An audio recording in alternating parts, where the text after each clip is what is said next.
our first session of the week. And we're here because, as you all know, the United Nations has called for a 45% reduction in global greenhouse gases by 2030 and carbon neutrality by 2050. And that is a big goal and daunting. And through 8 virtual sessions this week, we are going to create bridges to start closing that gap between climate concern and feeling confident about what our role is in addressing it. So businesses, individuals, governments all have a role. And this week, more than 30 professionals from those different areas are spending time with us to help accelerate all of our roles in climate solutions. And so we hope you will pay close attention today and that you'll also take advantage of all that this week has to offer. Second about EarthShare, our vision is to foster a collaborative community of nonprofits and businesses and individuals who are dedicated to a sustainable future for generations to come. And so we provide opportunities for individuals and businesses to engage in the work of the nonprofit community who are working for clean air and clean water, healthy places to live, safe food to eat here in North Carolina and nationally. So with that, I want to give a couple of tips for housekeeping, and then we're going to get started. So housekeeping is that we're going to take your questions through the Q&A button on your screen, and then we will field those during the panel time towards the end of the call. And also that the last 5 minutes of the call are very important because we're going to ask for your feedback with a brief survey link. And this information is going to be very valuable to us continuing to provide a worthwhile and impactful way to help people move into climate action. And because it's so important, we have a gift drawing that we're going to have at the end of the program for people who have completed the survey. So with that, I am going to start with just reminding us why we are here. This is Make Every Job a Climate Job, and what that has to do with, you're going to hear a good bit about today, but meeting your carbon reduction goals requires not only the sustainability director and the facilities department. In this hour, we're going to hear about how cross-functional sustainability engagement is necessary and how it's not only necessary, but it also empowers your employees to be part of your business's climate goals. So we are going to explore that topic and also leave you with concrete steps that you can take. And so I'm going to begin. We have 3 wonderful panelists with us today, and I'm going to start by introducing Ayana Bodie. Ayana is the Manager of Employee Engagement at Project Drawdown, works with corporate partners and their employees to scale climate solutions in more meaningful and impactful ways. So she develops resources to show non-sustainability employees the tangible ways that they can make a climate impact in their jobs. So with that, I'm going to turn it off to Ayana. Welcome. Yeah, thanks so much for having me, Heather, for the great introduction, and hopefully everyone can see my screen. But yeah, it's lovely to be here with y'all this morning. As Heather mentioned, I lead employee engagement at Project Drawdown, which is a nonprofit with a very simple mission. It's to stop climate change as quickly and safely and equitably as possible. And we do this by advancing science-based climate solutions and strategies. We foster bold new climate leadership, engage different stakeholders on climate, and we also promote new climate narratives and voices. So we're focused on the science, the stakeholders, and the storytelling. But I get to work really mostly on that second bit around stakeholders and fostering bold new climate leadership. And I do that by engaging the private sector specifically to be much more ambitious in its climate action. But as Heather mentioned, I'm not really working with sustainability folks most of the time. I'm not really working with like CSOs or sustainability managers. I'm really working more with non-sustainability employees who still really care about the climate crisis. Because at Project Drawdown, we really believe that every job is a climate job and every job needs to be a climate job, you know, from marketers to HR managers to salespeople to, you know, product managers, product designers.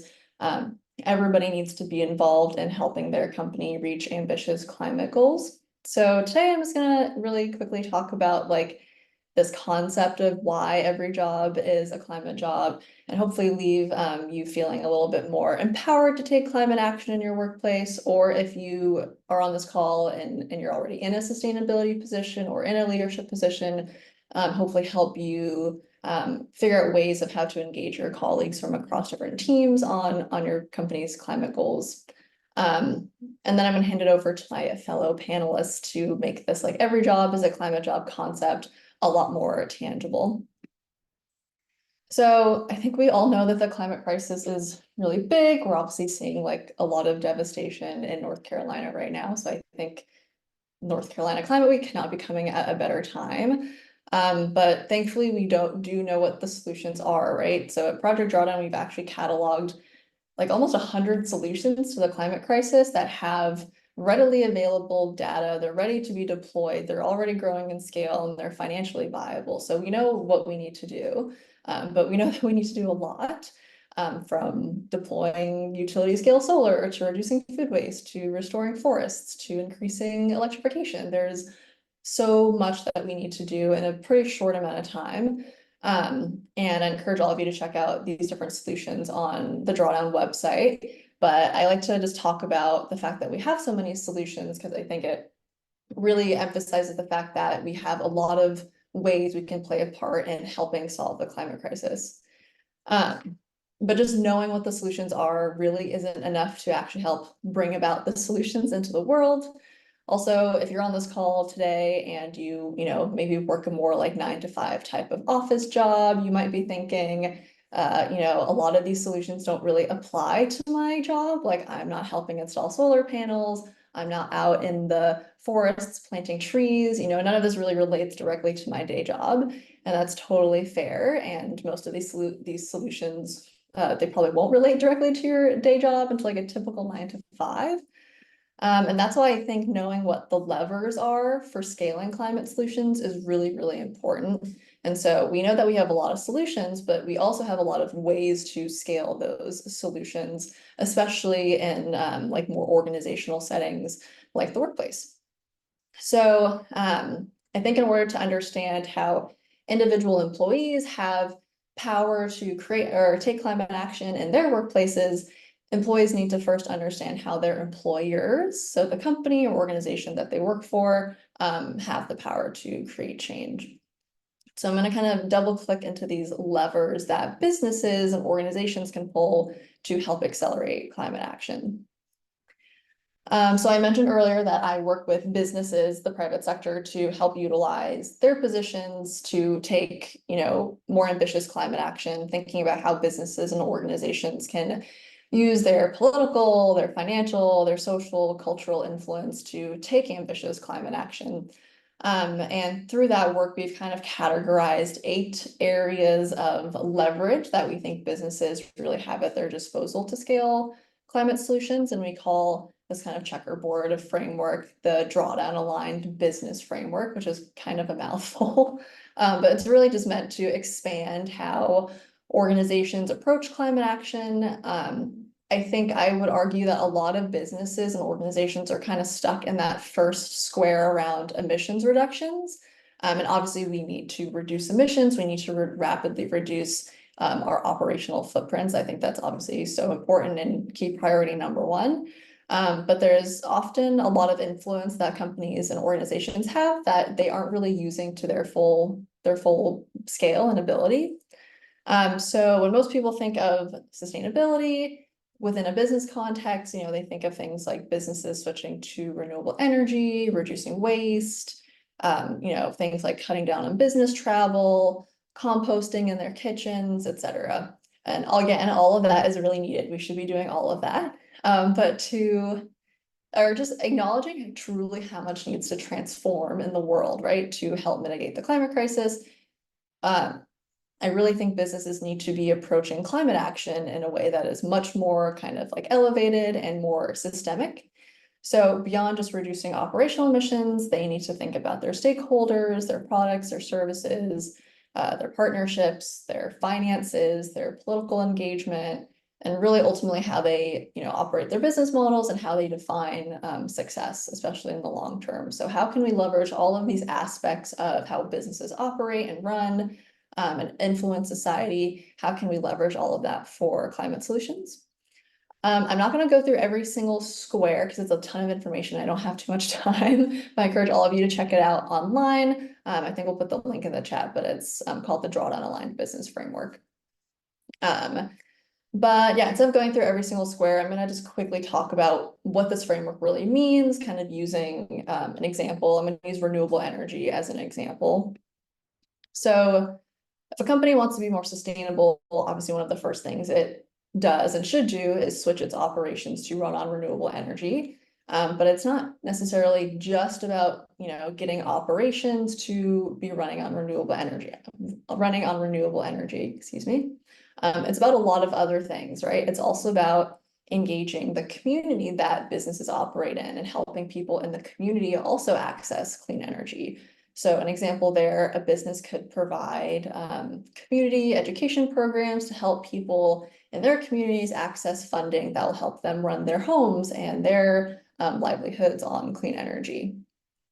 It's also about working with, your suppliers and your partners that also have strong commitments to advancing renewable energy. So an example there of an action a business could take is a company could develop contractual language within their supplier agreements that require suppliers to also have, strong renewable energy goals. So that way they're only working with other suppliers that also really care about renewable energy, clean energy, and the climate crisis. And then the last example is, it's about offering employees retirement investment options that are invested in renewable energies rather than fossil fuels. So there's a lot that companies can be doing to expand how they think about taking climate action. So it's not just about, getting their operations to run on renewables, but there's all these other ways that they could help scale renewable energy in their communities and in the broader world. So because there are so many levers for businesses to pull, that means that so many more people need to be brought in, right? When we expand how we think about corporate climate action, then we also expand who gets to actually work on climate action, who gets to work on sustainability. And that's really the basis of this idea around making every job a climate job. So at Project Drawdown, we've created 12 guides so far that help people in other functions that are not in sustainability turn their jobs into climate jobs so that they can help their companies reach really ambitious climate goals. Because again, every job is a climate job. Every job needs to be a climate job. I'll show you a few examples in just a second. But yeah, just to reiterate like this idea that because every aspect of business really does need to change, from its operations to its partnerships to how products and services are created, really every aspect of business model, right? I think we would all agree should be in service of climate solutions. What that means that employees can use the skills and knowledge that they already have within their roles that they're already doing to help bring about that change within their organizations. So just to give you a couple of examples of what it looks like to kind of connect a job, like a typical like common corporate profession to tangible climate action. I'm going to go through a couple of examples. So just starting with human resources and operations, that's a very common role that exists in most organizations.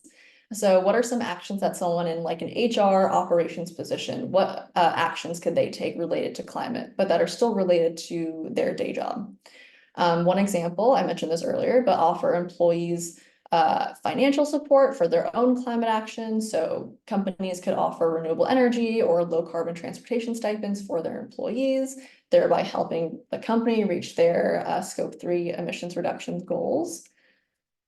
People in HR could also provide opportunities for employees to volunteer at climate organizations, participate in climate actions like climate marches, outside of kind of like normal PTO or leave that already exists. People who work in HR can also work with their finance teams to evaluate whether or not their retirement plans are invested in fossil fuels and then offer a better climate safe option.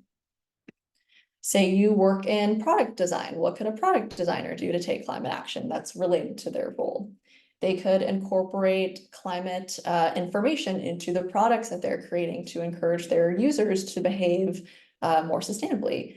An example of that is like if you're building an app, you can incorporate real-time energy usage data into the app while the user is using it. Or if you're designing like a physical product, you could incorporate carbon labeling. So I think Allbirds, the shoe company, actually does this. All of their products have like a carbon label that say how many tons of emissions this product, how many carbon emissions the creation of this product led to.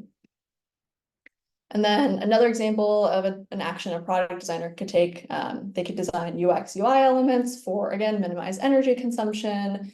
Examples of that, avoiding like auto loading content. I know I personally get very annoyed when a video just starts playing on a web page. That also takes a lot of energy. And then the last example I'll use is the marketing function. So what can a marketer do to take climate action related to their role? One idea is that it's very simple. They could just use climate-friendly imagery and characters in their advertising. So maybe instead of showing someone driving a car, they can show someone on a bike or using public transit. They could also choose creative agencies that have robust zero waste and zero carbon initiatives, and then also ask all of the agencies that they're considering partnering with what they're doing on sustainability and climate. So it could just be as simple as talking to potential partners and potential clients about what they're doing on climate action.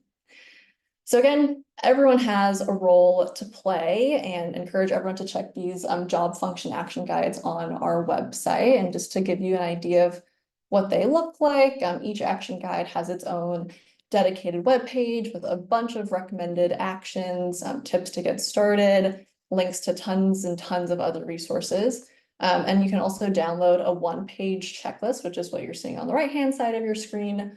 This is kind of like a nicely designed one-pager that you could even print out with kind of like the top like 10 or dozen or so impactful actions that someone in a specific role could take. So I'm going to wrap up here with just different steps toward making every job a climate job. I think these steps I geared more toward non-sustainability employees, but even if you're on this call and you work in sustainability, I think these actions are helpful to to understand how you might be able to help your colleagues and engage them on sustainability. So the first step I always tell people, if you want to start integrating climate into your role in your workplace, is to take stock of what commitments and actions have already taken place, learn if your company has already set climate goals or sustainability goals, get really familiar with what those goals are.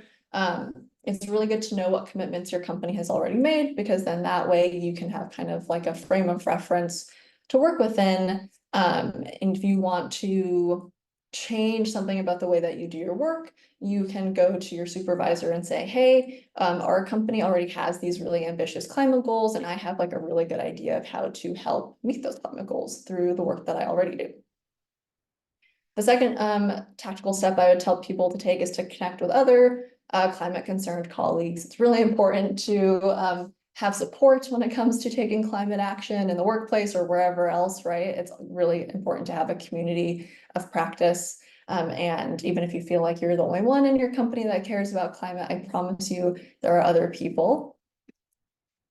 And then the last thing I would tell people to do is to create your own versions of the action guides that I just showed you, specific to your company. And I'm super excited to introduce you to somebody who actually did that. So I'm going to introduce Laura here in a second, who is really an employee climate champion at the company 3M. She worked with her colleagues to create their own versions of those project drawdown job function action guides. I think those action guides are really helpful resources, but they really are just starting points, because at the end of the day, every company does things very differently. Every team does things very differently. Everyone's jobs are going to be very context specific. So I think it's really important to take all of the resources that are out there and then figure out how you can put them within the context of your specific situation so that you can start getting really tangible around what you can do within your own workplace. So yeah, I'm really excited to pass it over to Laura. She's going to talk more about her climate story and how she's integrating sustainability throughout all corners of her company. So yeah, thanks so much. Yes, thanks, Ayana. It really is full circle to be here with you today sharing this story because, as a matter of fact, in 2021, we took inspiration from the great work that Project Drawdown has done in this space. We had one of you speak in our own climate week here. And from that moment on, the concept of make your job a sustainability job has stuck with us. So I want to tell you a little bit more about the evolution of that. So my name is Laura Lara Rodriguez. I am an R&D program manager, so I do not have any sustainability as part of my job. I'm not part of the sustainability team or anything like that, but I am deeply, passionate about this topic, concerned, as many of us are. And we wanted to figure out a way of how embedded it into our own practices. And to start with, I just want to tell you a little bit about 3M. We are a science and exploration company that has been in the world for about 120 years old. You might not know it, but we touch a variety of markets and products and different customers. So you're never far away from the technology that has been developed in this on campus. So that's 3M. But really what I want to bring about 3M is that the fact that within the last, the evolution of the sustainability framework that we do have, and, I know with the audience, you might not have this piece, but if you do in your workplace, it is extremely important to start there. What are the sustainability commitments that your company has already made out there? And start asking yourself how. Look through that framework, look through those goals, and start looking into what you do every day and start thinking about how you can impact those. So for us here, we have circular climate and community anchoring the United Nations Sustainable Development Goals. And again, we are a very nerdy company, so we're anchored in using science to really help and create the solutions that can improve lives. And that's our ethos, and that's the ethos of our company. So really what happened here was that with that corporate sustainability team, we were able to find, it was very noticeable that there was a community that we have here that is very strong and focused into a lot of science and technology that is related to climate, right? We are an early company, like I said. So part of that community has been already built around the technology, but we wanted to be able to do more of the other aspect of the community, which is act, inspire, and connect. We are also a global company, which gives us the opportunity and the challenge on how do we connect across regions and across functions, as Ayana just mentioned, that it's extremely important to advance. So with the help of the corporate sustainability team, we created this employee sustainability council, in which many people came together, again, as part of their passion and their energy to donate some of their time to amplify the efforts that we already had on the sustainability frameworks around the world. And so we wanted to connect those employees and being able to make, more than anything, different committees that will help us to drive different goals. As we were structuring the ACT committee. The ACT committee took on, again, the Project Drawdown job sustainability guys. And that idea that every employee can make a difference. So with that, and I want to just, in 3M, we have our 15% culture, which allows us to, every employee has, the flexibility really to spend 15% of their time in something that is a passion of them or a specific pet project that they might have on the side that is not related to their day job. So that fits us very well because, like I said, we're not part of the corporate sustainability team, but we have this passion.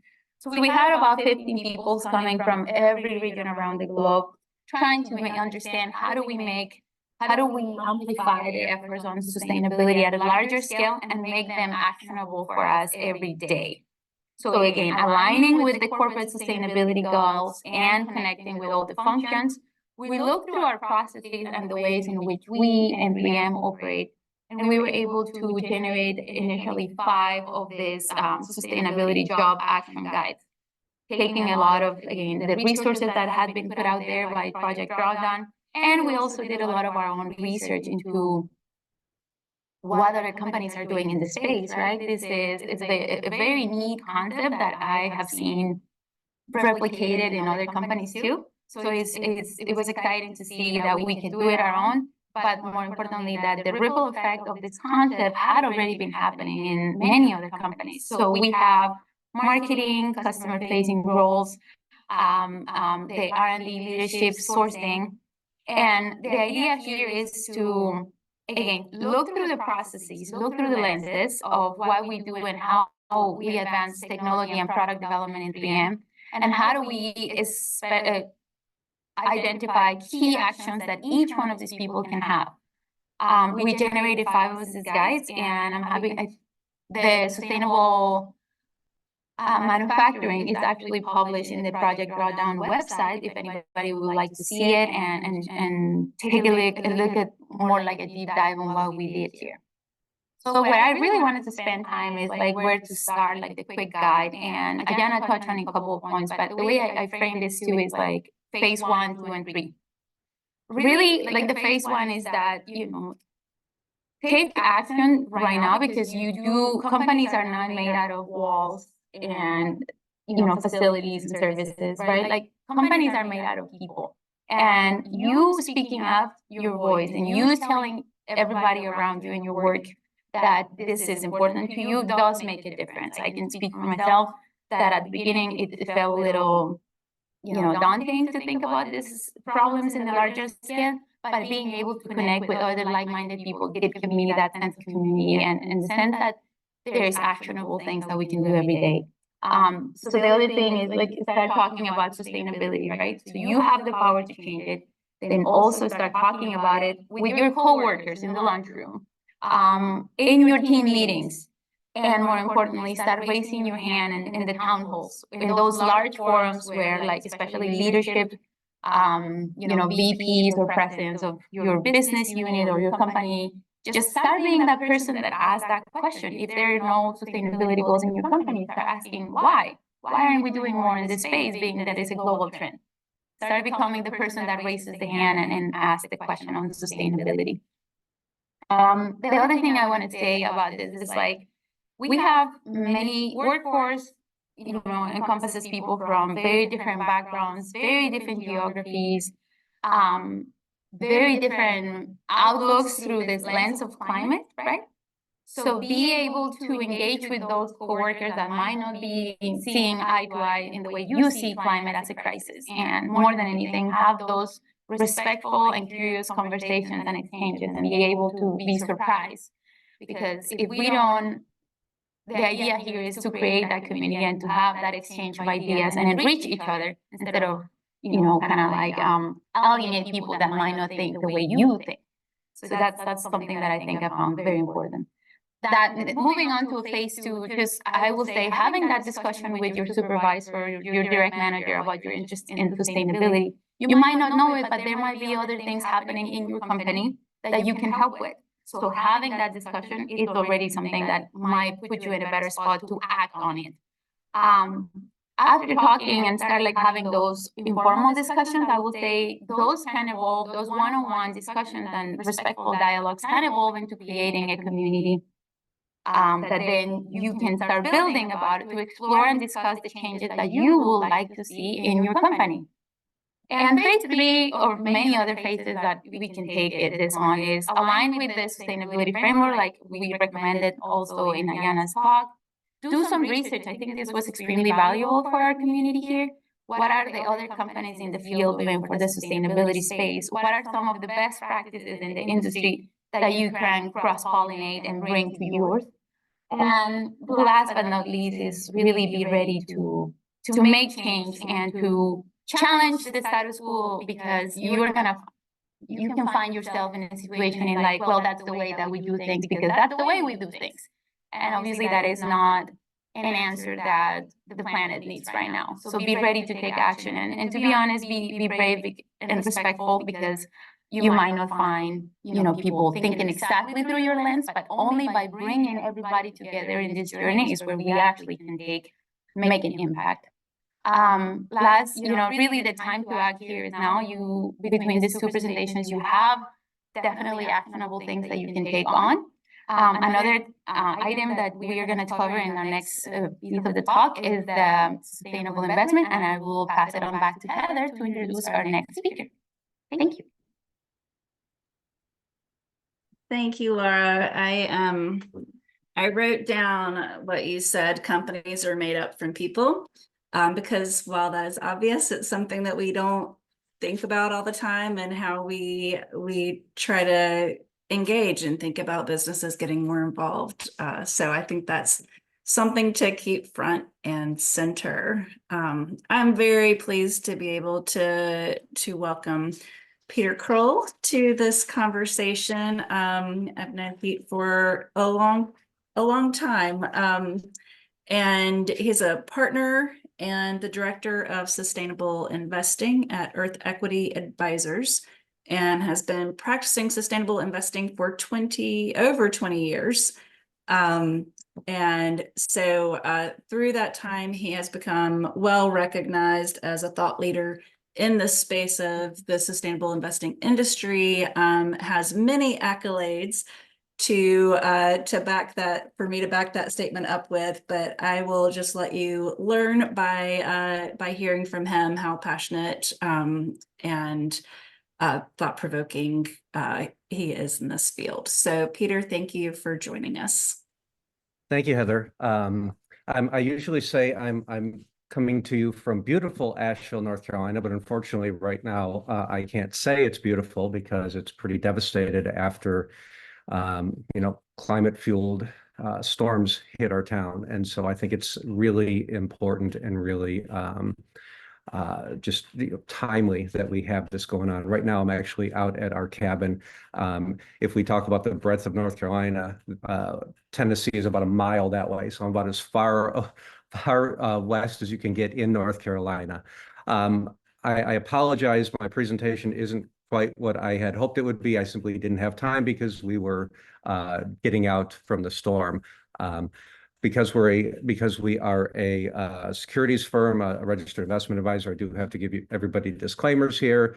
So I'm sure that you are really going through and reading this very intently. So we will move past that quickly. I'm going to give you some quick background on Earth Equity. Of course, thank you, Heather, for giving a brief overview. But yeah, I founded the firm in 2004. We only do sustainable investing. Prior to our acquisition in December of 2022, we were a 6-time Best for the World Certified B Corp, a 3-time Real Leaders Impact Awards winner. So, we really try to walk the walk. I like to joke that I am the stereotype driving around in the red Tesla. And like I said, I founded the firm 20 years ago. I am the 2024 Investment News Responsible Advisor of the Year. So that's 20 years of hard work that has led to that, which I'm really proud of. I've been, received other awards as well.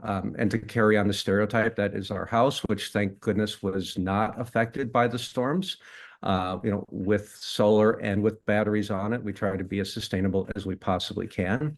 I host the podcast Dollars and Change, and this actually is my premier guest, Ed Begley Jr. That is in his kitchen out in LA that I recorded last year. You can check this out on YouTube. And I also have a book deal with Wiley that's coming out next year called The Sustainable Investor. This is for financial advisors and anybody else who's really interested in sustainable investing. I love to start out my talks with this cartoon. Yes, the planet got destroyed, but for a beautiful moment in time, we created a lot of value for shareholders. And as I'm reading this right now, I'm thinking about what's happened here in Western North Carolina and how it is just completely appropriate that this is how I've been starting out these talks for a couple of years now, because the impacts of what we have done with this with the old way of doing business, with this traditional way of doing business, where we externalize all of our emissions, where we externalize all of our risks on the rest of the world, is starting to come home now. and again, this is an abbreviated version of about an hour-long talk, so I'm just trying to jump in real quick. Heard last couple of years, both positive, probably a lot negative, especially from a certain group of politicians. But there really is a difference between ESG and sustainable investing, which is what we do. And so, I like to say that an ESG portfolio is one that reduces its exposure to ExxonMobil. It's basically a less bad version of, say, an original index or an original investment. A portfolio that eliminates ExxonMobil is better, but one that replaces it with First Solar is actually one that is sustainable, actually one that is solutions-based. I'm a big hockey fan, so and it also is not lost on me that Wayne Gretzky is wearing an Oilers jersey. Considering we're trying to move away from fossil fuels, but we'll take that for what it was. But he said we need to skate to where the puck is going and not to where it's been. And so that's how we look at sustainable investing. That's how we look at investing in what we call the next economy or the new economy. And so when I'm putting together our Green Sage sustainability portfolio, which is our individual stock portfolio, these are some of the areas that we're looking at, because these are the areas that we believe are going to lead us into a cleaner, more resource efficient, and more equitable economy. And obviously, clean energy is going to be one of them. That's a low-hanging fruit, if you will. But energy efficiency is just as important. How do we invest in companies that, use basically the best kilowatt is a kilowatt that we never use. And so how do we make our products and our services more efficient? Battery technologies. When I started this portfolio 12 years ago, there was not a single battery stock that we could buy. And now there's enough of them that I have to pick and choose which one or which ones we're going to put into the portfolio. And technologies continue to get better. I often get a lot of questions about the impact of mining for rare earth minerals. And the reality is that right now, this is, those are the technologies that we have. And we have to transition to a cleaner economy, to an electricity-based economy as fast as possible to reduce our emissions. Do I think that battery technologies will be cleaner 10 years from now? Absolutely, I do believe they are. But right now, we need to be investing to make that energy transition. Water is a major issue across the U.S., especially in the desert Southwest. Where you look at a place like Phoenix, for example, that put a moratorium on new builds because they don't have the water. So how do we distribute it more efficiently? How do we filter it and make it safer? And how do we use it more efficiently? Green transportation is, in my mind, is another low-hanging fruit. How do we transition our not just automobiles, but also things like trains and large equipment to a more electric-based or hydrogen, depending on the particular application, economy. Infrastructure, this is one that a lot of people don't talk about, but I think it's highly appropriate considering, the flooding that we've had here in Western North Carolina. The reality is that climate change is hitting us. It is happening. And so how do we harden our systems? How do we make our infrastructure more resilient? And how do we become more adaptive to what is hitting us and what is going to continue to hit us worse? That is just as important a part of sustainable investing. One of the previous panelists mentioned Allbirds. I'm a huge Allbirds fan. It's about all the shoes that I wear. And while I'm not endorsing buying their stock, they're a perfect example of a publicly traded company that really walks the walk in terms of natural and organic products and services, which we can also extrapolate into regenerative agriculture and other areas like that. Sustainable real estate, with a third of our emissions coming from the built environment, how do we invest in companies that are actually making transition to more LEED certified buildings? How do we, invest in companies that really understand that a long-term investment in a more efficient building also is going to make you more money in the long run? Information technology is one of the biggest opportunities from an efficiency perspective. How do we make processes more efficient? How do we make the systems more efficient? Green finance, investments. I have been writing for years about insurance and how much of an important sector it is, because at the end of the day, the insurers are the ones who are pricing risk, and those insurers that are integrating climate risk into their underwriting processes are the ones that we want to own because of the ones who get it. There's a lot of them here, and most of the ones that we invest in are European, not necessarily based in the US, but I think they're starting to get it. We've seen companies pull out of Florida. We've seen companies pull out of California from, insurers pull out of those areas because they recognize that it's nothing but a major risk for them. Recycling and circular economy. My wife, Melissa, who is a PhD microbiologist and molecular geneticist, she was one of the people who helped inspire me to start this firm. But another person who also inspired me was a guy named Bill McDonough, who wrote the book Cradle to Cradle on circular economies and how do we eliminate the concept of waste. So finding companies that really get that concept. I mentioned real estate and green building or sustainable real estate earlier. What are the technologies that those companies are utilizing to make those buildings more efficient? And cutting edge biotechnology. I'm a strong believer that a healthier society is going to be a more sustainable society. And so there is tremendous advancements being made in biotechnology from gene editing to beginning to use AI for drug development. And when you invest the way we do, it still gives you a portfolio that is well diversified. The only thing that you don't find in our portfolio is the fossil fuel sector. We don't believe that investing in the sector that is actually causing our existential crisis is a good thing. So we try to invest in the solutions. Demographics continue to shift. This is from Morgan Stanley. 84% of U.S. investors are either somewhat or very interested in sustainable investing, with the peak of that coming from millennials, 96%, my generation, Gen X, 91%, Gen Z, 85%, even 70% of boomers have an interest in sustainable investing. So it is out there.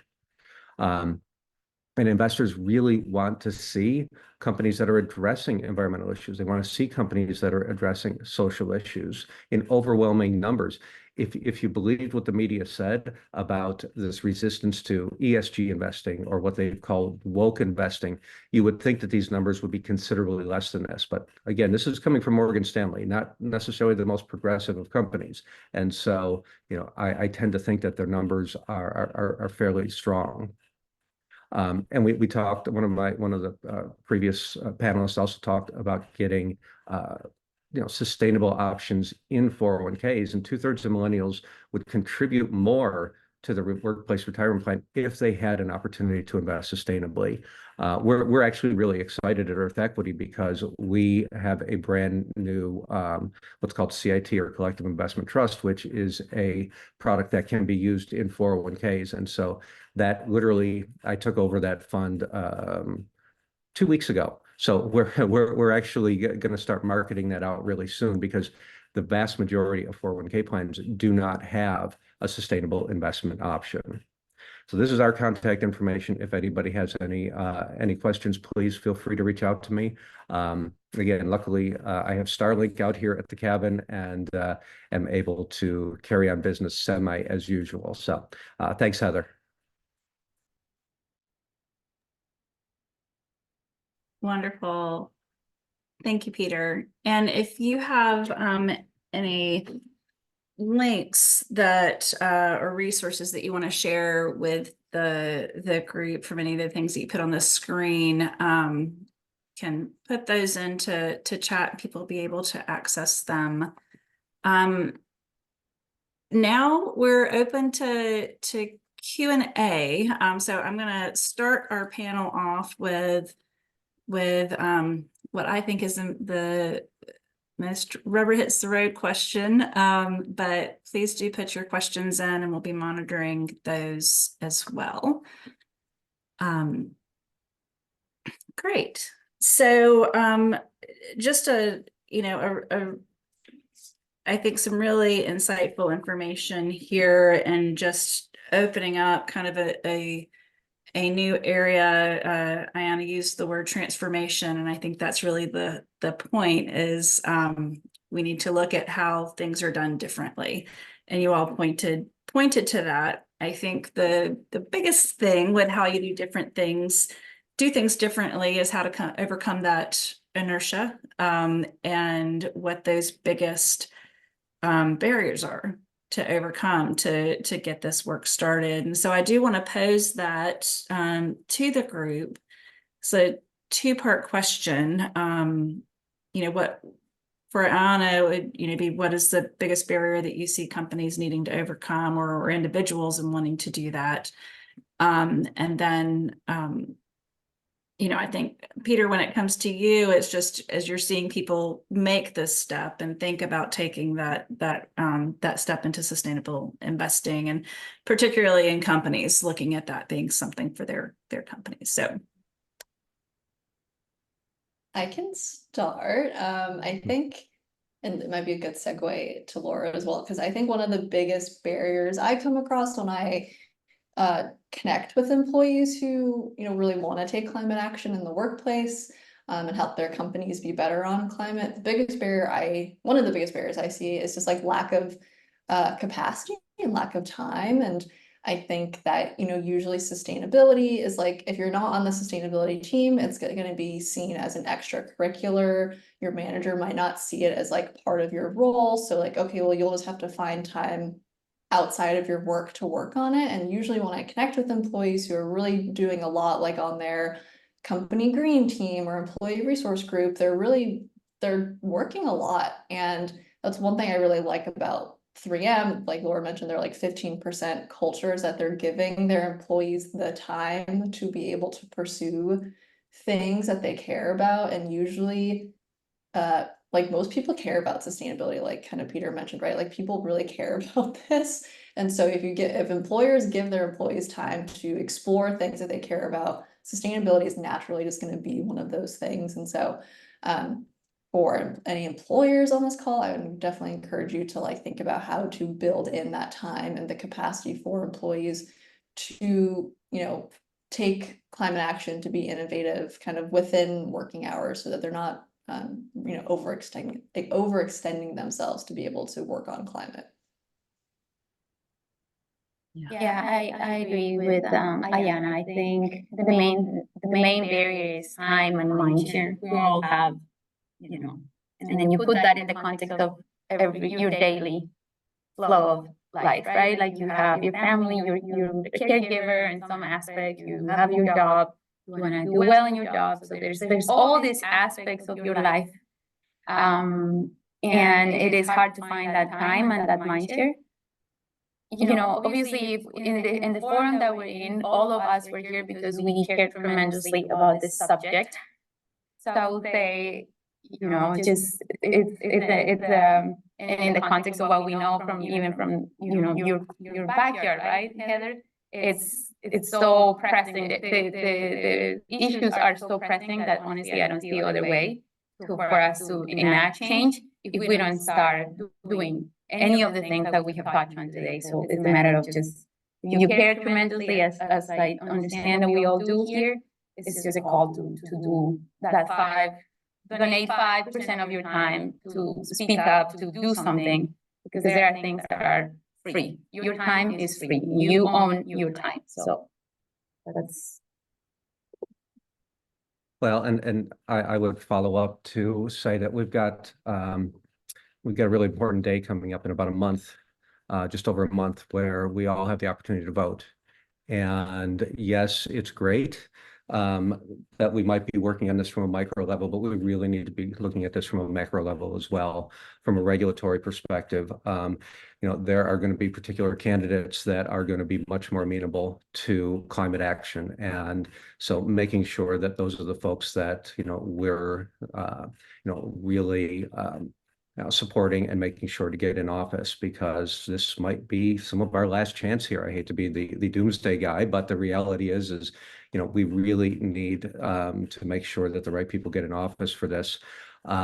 And from a corporate perspective, they're the ones who can make the difference. So we need regulations, we need corporations, and then from the level of us as individuals, we can do everything we can. But at the end of the day, it's corporations and the regulations that are going to ultimately make the biggest difference from a climate perspective.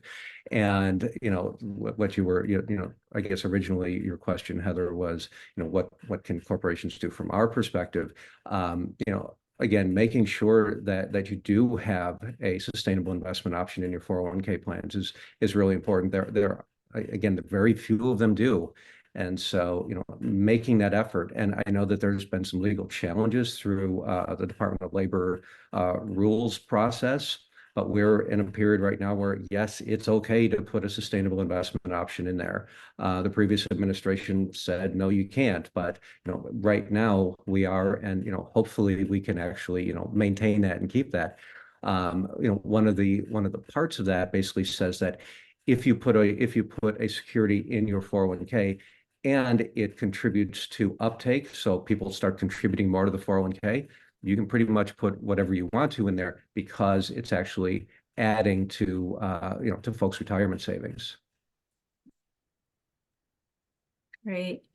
Peter, I think this is the hardest question or most technical question maybe that I'm going to ask you, but how would someone get started with that?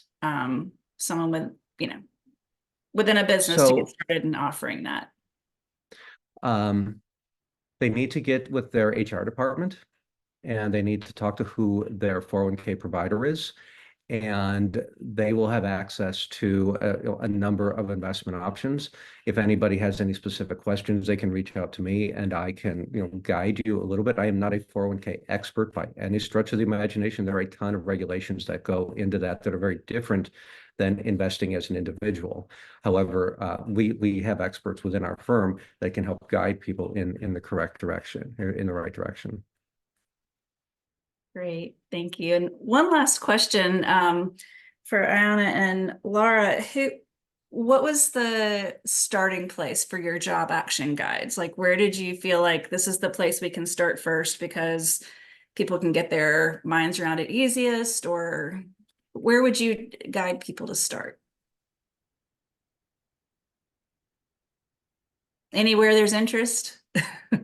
I think for us, when we created our job sustainability guides, was a matter of it was two ways, right? The people that are volunteering for the effort, they were, for instance, I can speak the marketing. One of the people that was more vocal about this and passionate about this was the marketing specialist, and he saw a tremendous amount of potential on sharing what she had done in her own field and her own way of marketing different products at 3M, that he wanted to put out. So we had the expertise. That's number one.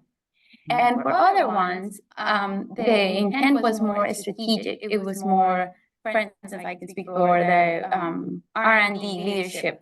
We wanted to see how, even though none of us was a VP of R&D per se, we did think that there was so much that a person at that level will help do. And we wanted to, the way that we went about it is like we interview a few of those people in those functions, and we saw some of the best practices, and we started putting like more like a guide for them to bring some of those other practices into other business units and divisions and whatnot. So it's strategic, and we also had the expertise, I would say. That's the answer. Great. Yeah, and I think at Project Drawdown, obviously our action guides have to stay pretty broad so that we can capture as many people as possible. And yeah, hopefully people like Laura and her colleagues can take a look at them and be inspired to create more specific versions for their companies. But I think the way we chose the functions to cover originally was, I think I just Googled top 10 most common corporate professions. So the idea was just to capture as many people as possible.